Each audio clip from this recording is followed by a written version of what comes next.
ఓం గం గణపతియే నమః. శ్రోతలకు నమస్కారం. మన ఛానల్కు స్వాగతం. శ్రీ పద్మ మహాపురాణం సృష్టిఖండం 71వ భాగం రుద్రాక్ష మహత్యం. వ్యాసుడు ఇలా పలికెను. పూర్వము బ్రహ్మచే చెప్పబడిన పావనమైన కీర్తిప్రదాయకమైన సేతు నిర్మాణం ఫలము గురించి చెప్పెదను. అడవులను, బురద ప్రదేశములను, దుర్గమ ప్రదేశములను దాటుటకు అనేక స్తంభములతో నున్న సేతువును నిర్మించువాడు దేవత్వమును పొందును. 3 వితస్తుల పొడవు అంటే 12 అంగుళముల ఉన్న సేతువును నిర్మించినచో 100 దివ్య సంవర్షములు స్వర్గమును పొందును. ఈ విధముగా తను ఎంత పెద్ద సేతువును నిర్మించునో లెక్కను ఆ పట్టి స్వర్గమును అనంతకాలము పొందును. ఈ విధముగా తను ఎంత పెద్ద సేతువును నిర్మించునో లెక్కను ఆ బట్టి స్వర్గమును అనంతకాలము పొందును.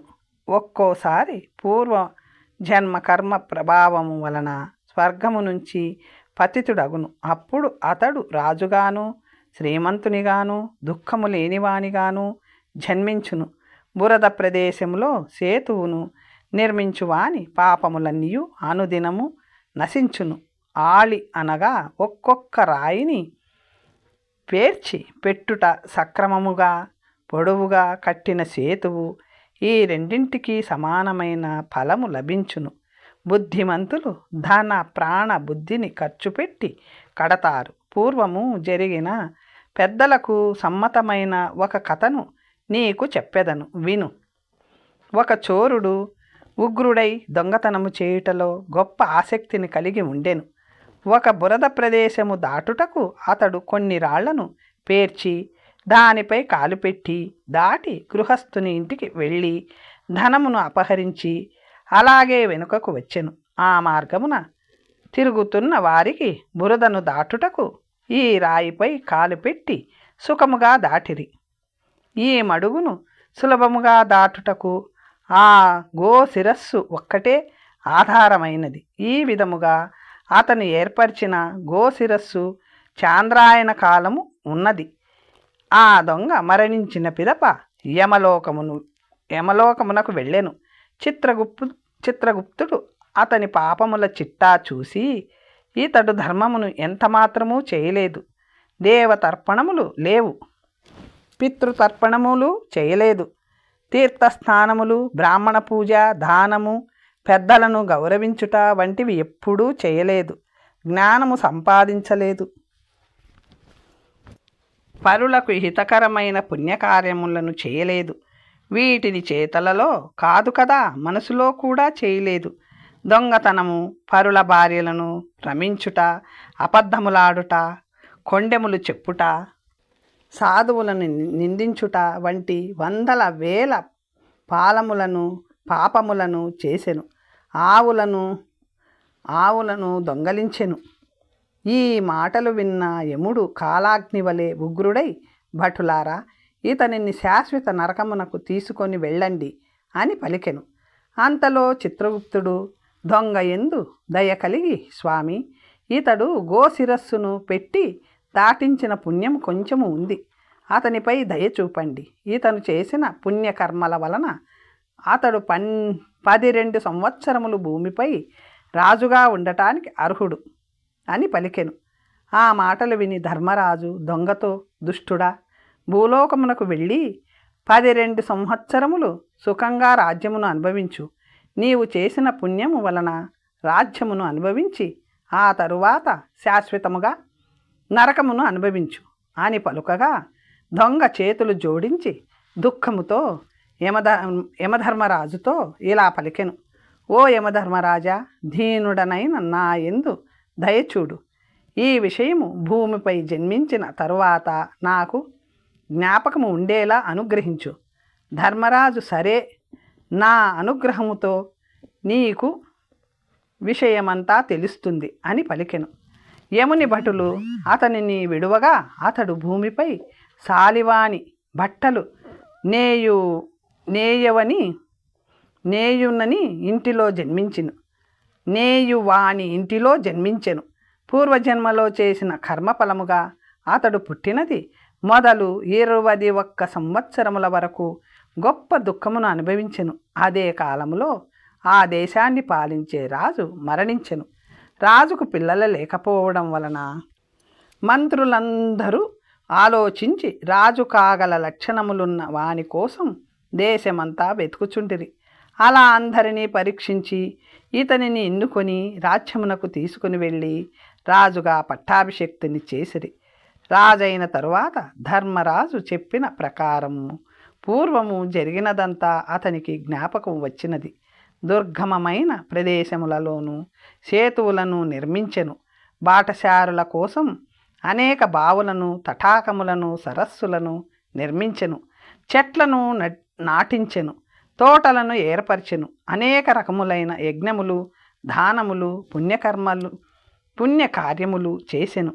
పూర్వజన్మలో చేసిన పాపములను స్మరించుకొని వాటిని నాశనము చేయుటకు ధర్మములను, వ్రతములను చేసెను. దేవతలను, బ్రాహ్మణులను, గురువులను పూజించి పాప విముక్తుడై యమలోకమునకు వెళ్ళెను. వాహనములో వచ్చిన అతనిని చూసి యమధర్మరాజు కోపముతో కన్నులు ఎర్రబారెను. అతను చేతులు జోడించి వినయముతో, ఓ యమధర్మరాజా, నన్ను రక్షించు అని పలికెను.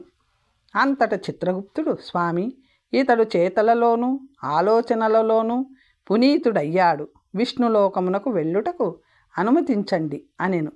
ఆ మాటలను విని యమధర్మరాజు దీనికి కారణం తెలుసుకొని ప్రసన్నుడై నవ్వుతూ స్వర్గమునకు వెళ్ళు అని పలికెను. అలా పలుకుటతోనే దేవలోకము నుంచి విమానము వచ్చినది.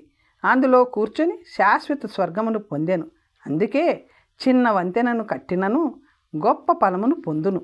అలాగే గోవులు మేయుటకు పచ్చిక బయళ్లను ఇచ్చువాడు శాశ్వత స్వర్గమును పొందును. గోదానము చేయువాడు పొందుగతినే ఇతడు పొందును. వ్యామ ప్రమాణము అంటే 3 భూమిని పశువులు తిరుగుటకు వదిలినను స్వర్గమును పొందును. ఎక్కువ చెప్పునదేమున్నది? ప్రతిరోజు గోవులను పచ్చిక బయళ్లలో వదులుట, బ్రాహ్మణులకు భోజనం పెట్టుట వంటివి చేయువాడు 100 రెట్లు ఫలమును పొందును. ఎవరైతే పుణ్యవృక్షములను నరికెదరో, పచ్చిక బయళ్లను నాశనము చేయునో అతడు రౌరవ నరకములో పచనము చేయబడును. 21 తరముల వారు నరకమును అనుభవింతురు. ఇలాంటి వానిని తప్పక శిక్షించవలేను. శిక్షించిన వాడు స్వర్గమును పొందును. వైష్ణవులు నివసించుటకు 2 లేక 5 అంతస్తుల భవనమును కలశములతో ఇచ్చునో అతడు విష్ణువును పొందును. అలాగే రమ్యమైన మందిరమును, దేవాలయమును నిర్మించి విష్ణువు విగ్రహమును ప్రతిష్ఠించి నిత్యము ఉత్సవములు, పూజలు చేయించినచో లభించు పుణ్యము 1000 యాగములు, దానములు, వ్రతములకు కూడా సాటి రాదు. అతడు రత్నములు, ఐశ్వర్యము నిండిన నెలవులలో వసించి విమానములలో తిరుగుతూ కోట్ల కొలది సంవత్సరములు స్వర్గములో ఉండును. స్వర్గము నుంచి చ్యుతుడైన పిదప జితేంద్రియుడైన చక్రవర్తి అగును. శివునకు దేవాలయమును కట్టినను అదే ఫలము లభించును. అనేక భోగములను అనుభవించును. దేవీ ఆలయమును కట్టించువాడు దేవీ లోకములో దేవతగా జన్మించును. దేవతలచే పూజితుడగును. మణిరత్నముల కాంతులతోనూ సుందర స్త్రీలతోనూ నిండి ఉన్న రమ్యమైన భవనములలో వసించును. కోటి కల్పములు స్వర్గములో సుఖించును. స్వర్గము నుంచి భూమిపై జన్మించినప్పుడు దేవీ భక్తుడై వ్యాధిరహితుడై మన్మధుని వలె సుందరుడై జన్మించును. దేవి ఆలయమును కట్టించి పూజలు చేయు భక్తులు ఘనాధిపత్యమును పొందుతురు. స్వర్గములో దేవతలచే పూజితులగుదురు. సమస్త భోగములను అనుభవింతురు. సమస్త విఘ్నముల నుంచి విముక్తులగుదురు. దేవదానవులు ఈతని ఆజ్ఞను పాలింతురు. సూర్యునికి గుడి కట్టించినచో 1,000,000 కల్పముల కాలము స్వర్గమును అనుభవించి తరువాత భూమిపై రాజుగా పుట్టును. ఆరోగ్యవంతుడగును.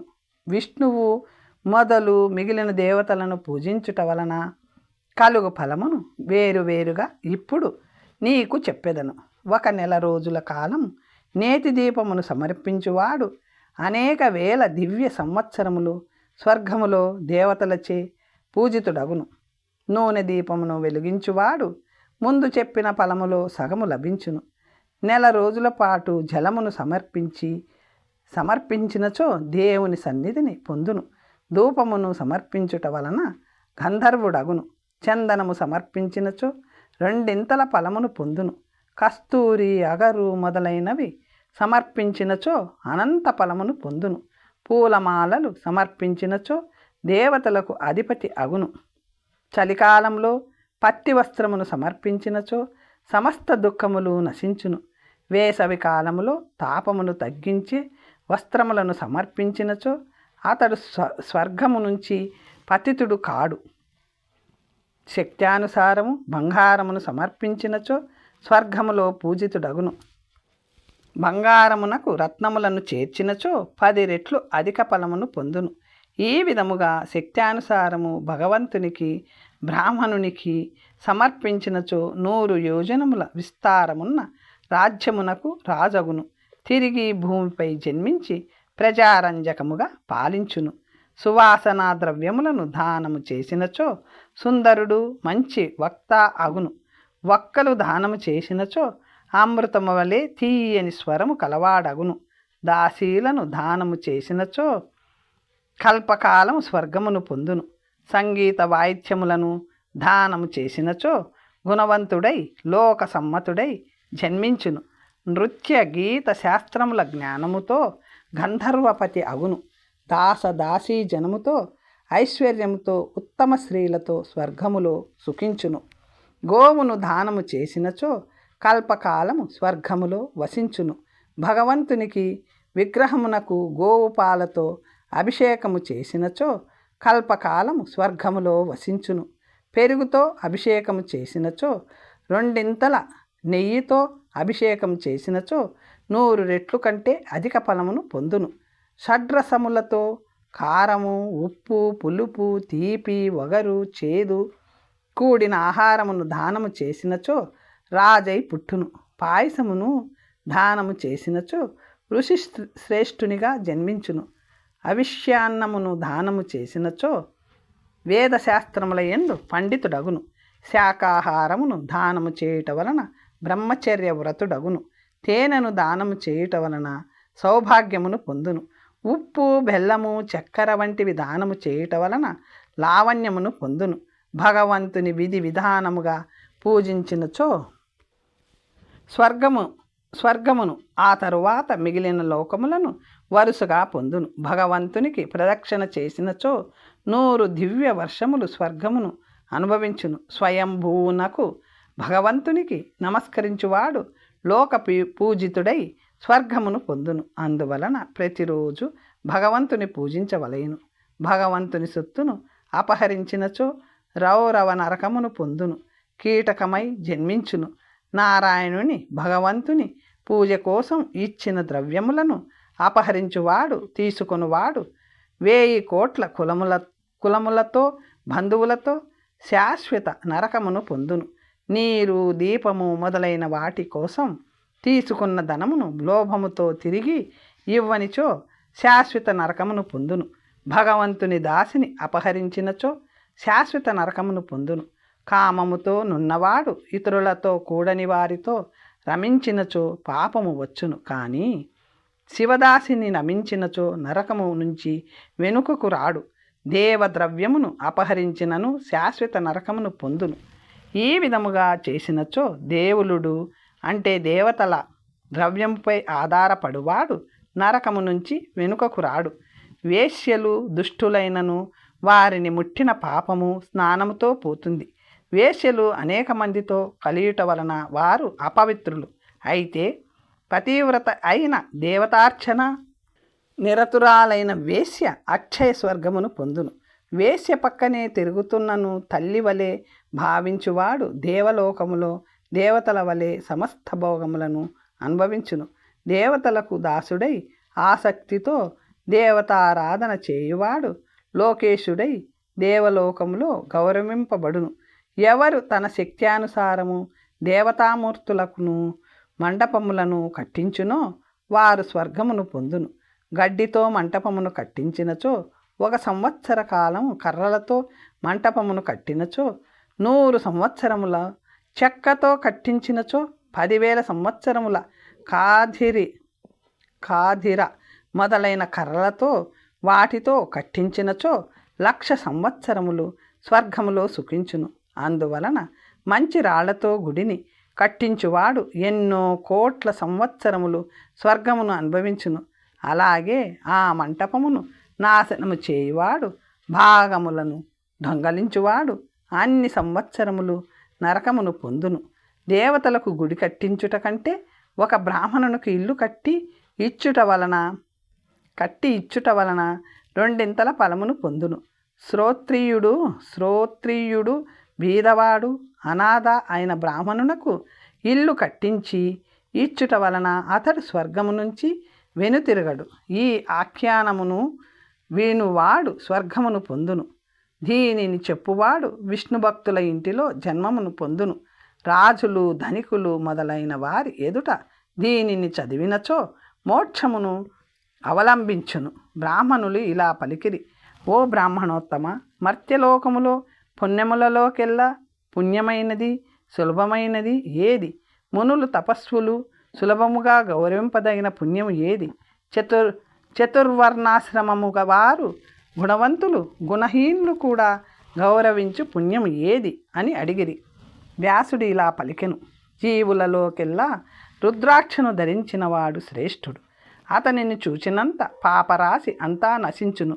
రుద్రాక్షను ముట్టినందున వలన, ధరించుట వలన రుద్రత్వము ప్రాప్తించును. శిరస్సునందు, కంఠమునందు, చేతులయందు రుద్రాక్షను ధరించినవాడు తాసకుడై లోకమంతా తిరుగును. రుద్రాక్షను ధరించిన విప్రుడు ఉన్న ప్రదేశము పుణ్యవంతమగును. అతనిని ముట్టినను చూసినను పాపములన్నీ నశించును. రుద్రాక్షను ధరించి జపము, తర్పణాలు, దానము, స్నానము, పూజ, సంస్కారములు వంటివి పుణ్యకార్యములు ఏవి ఆచరించినను గొప్ప ఫలమునిచ్చును. పాపములన్నీ పోయి మోక్షమును పొందును. రుద్రాక్ష తీర్థములలోకెల్లా ఉత్తమమైనది. రుద్రాక్షమాలను తీసుకొని మెరుపు నుంచి మొదలుపెట్టి చేసే జపము, దానము, స్తోత్రము, దేవతార్చన అన్నీ అక్షయమగును. బ్రాహ్మణులారా, రుద్రాక్షమాల లక్షణమును చెప్పెదను వినండి. ముఖము లేనిది, పురుగులు కన్నము పెట్టనివి, విరిగినవి, ఒకదానిని మరొకటి అంటుకొని ఉన్నవి రుద్రాక్షమాలలో ఉండరాదు.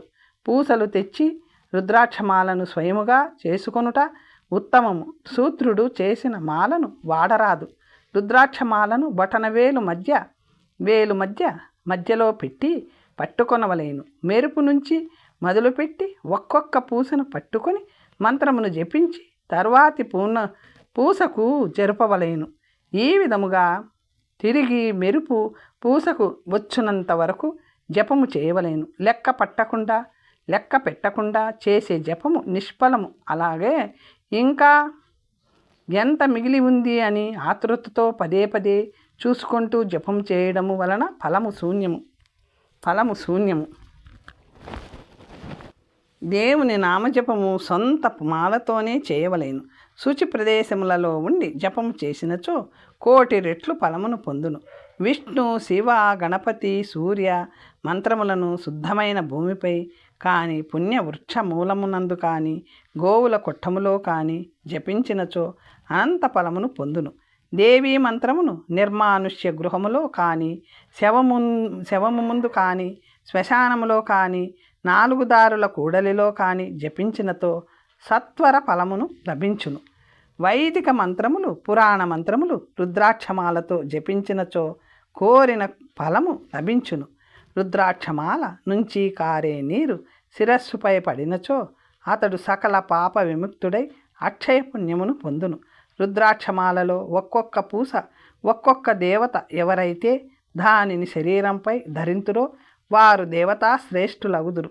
బ్రాహ్మణులు ఇలా పలికిరి: రుద్రాక్ష ఎక్కడి నుంచి పుట్టినది? దానికి అంతటి పవిత్రత ఎలా వచ్చినది? అది స్థావరముగా ఎందుకున్నది? దానికి ప్రాముఖ్యత తెచ్చినది ఎవరు?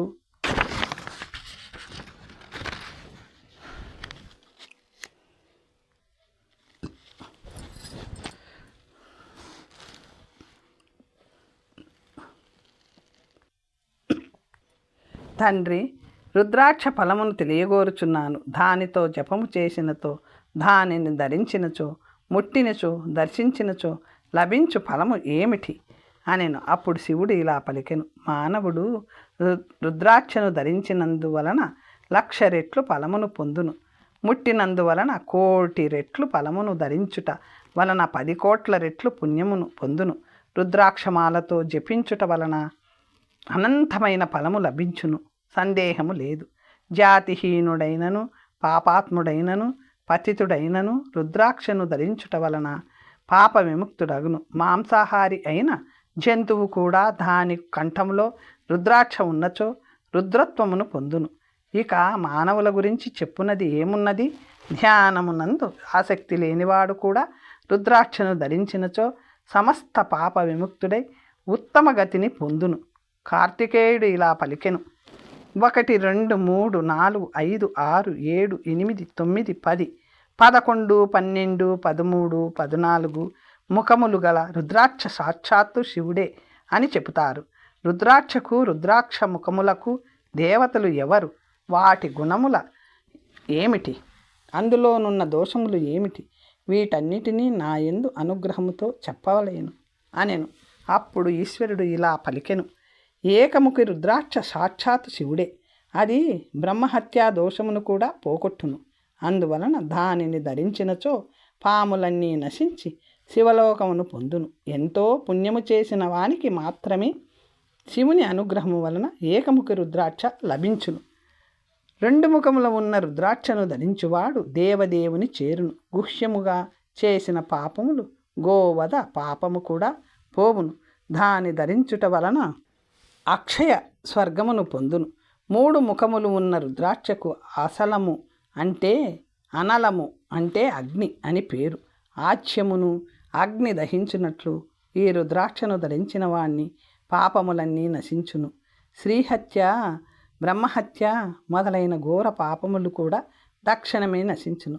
దీనిని ధరించుట వలన అగ్ని పూజ, అగ్ని కార్యము, నెయ్యితో ఆహుతులిచ్చుట వంటి వాటి వలన ఎటువంటి ఫలము లభించునో అటువంటి ఫలము లభించును. జన్మ జన్మలలో చేసిన పాపములన్నీ నశించును. ఉదర వ్యాధులు రావు. దేహ పటుత్వం పోదు. పరాజయమును పొందడు. అతని ఇంటిలో అగ్ని ప్రమాదములు జరగవు. పిడుగులు పడవు. అశుభము కలుగదు. ఇవి ఇంకా ఎన్నో ప్రయోజనములు కలవు. 4 ముఖములు ఉన్న రుద్రాక్ష సాక్షాత్ బ్రహ్మ. దానిని ధరించినవాడు శాస్త్రజ్ఞుడు, వేదాంగములను తెలిసినవాడు, ధర్మములను తెలిసినవాడు, తత్వజ్ఞుడు, పౌరాణికుడు ఆగును. బ్రహ్మహత్యాది ఘోర పాపములు నశించును. 5 ముఖములు కలిగిన రుద్రాక్షకు రుద్ర అని పేరు. దానిని ధరించిన వానికి ఆగమ్యాగమన దోషము, తినకూడని పదార్థములను తినుట వలన కలుగు దోషము పోవును. 1000 కోట్ల కల్పముల కాలము శివుని సమక్షములో దేవతలచే గౌరవించబడును. తరువాత చక్రవర్తిగా భూమిపై జన్మించును. 6 ముఖముల రుద్రాక్షకు కార్తికేయ అని పేరు. దీనిని ధరించినచో బ్రహ్మహత్యాది పాపములు నశించును. అతడు గుణములకు నిధి అగును. యుద్ధములలో స్కందుని వలె ఉండును. ఇతనికి అపజయము ఉండదు. దానిని ధరించినవాడు బ్రాహ్మణుడైనచో రాజసత్కారము పొందును. క్షత్రియుడైనచో విజయమును పొందును. వైశ్య శూద్రులైనచో ఐశ్వర్యమును పొందును. అతనికి పార్వతీదేవి తల్లి వలె సులభముగా వరములను ప్రసాదించును. తన శక్తితోనే విజయమును సాధించును. సభలో రాజభావనములో మంచి వక్త అగును. అతడు భీరువు ఎన్నటికీ కాదు. 7 ముఖములు ఉన్న రుద్రాక్షను నాగరాజైన అనంతుడందురు. ప్రతి ముఖమునందు ఒక్కొక్క సర్పము వాసమున్నది.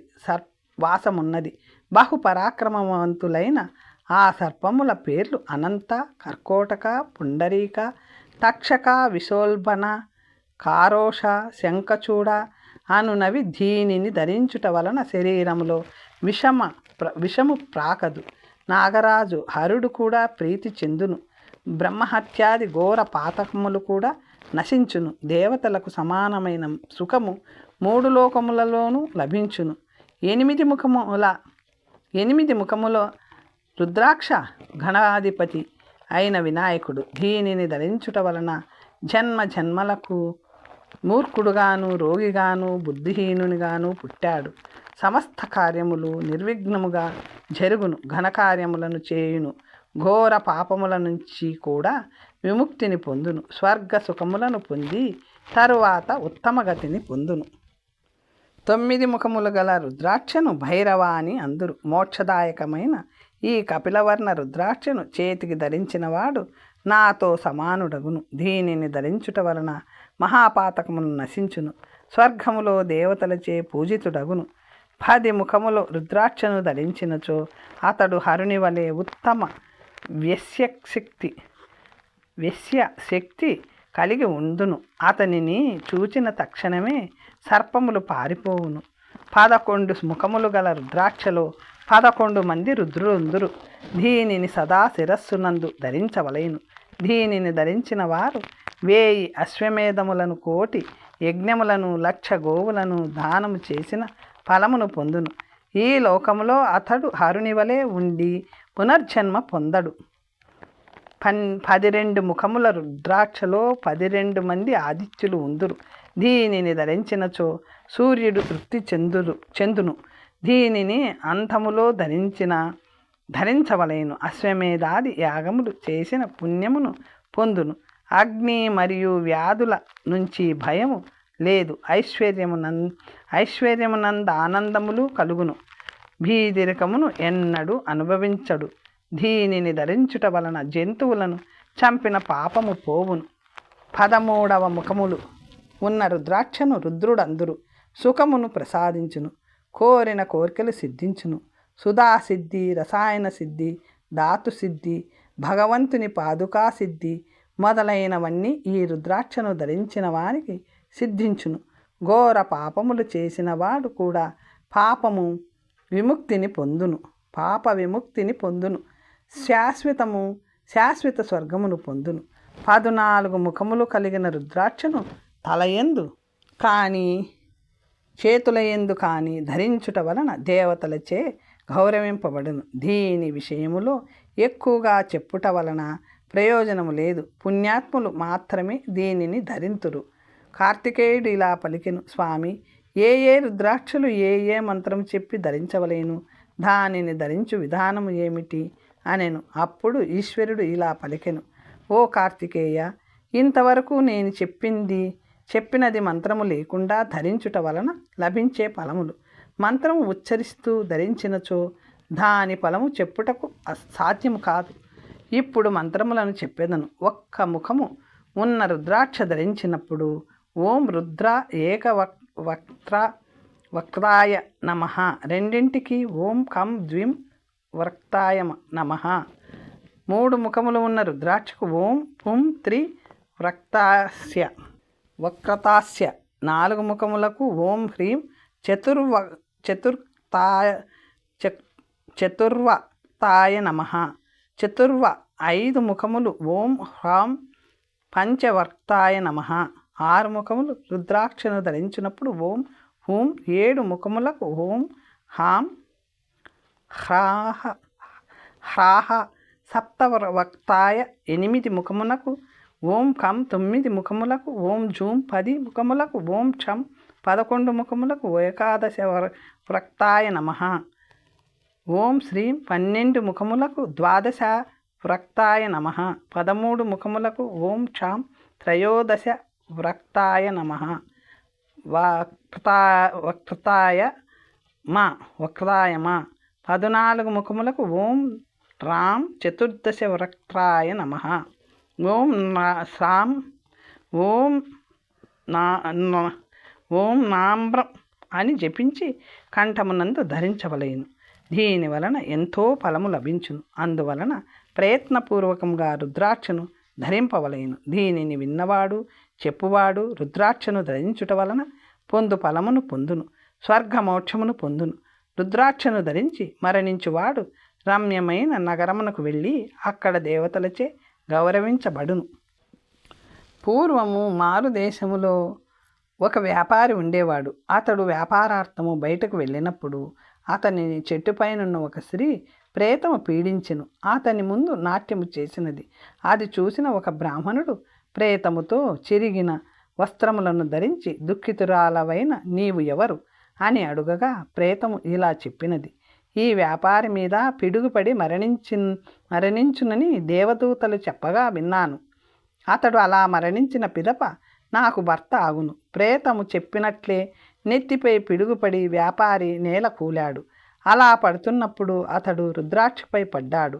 వెంటనే కైలాసము నుంచి ఒక విమానం వచ్చినది.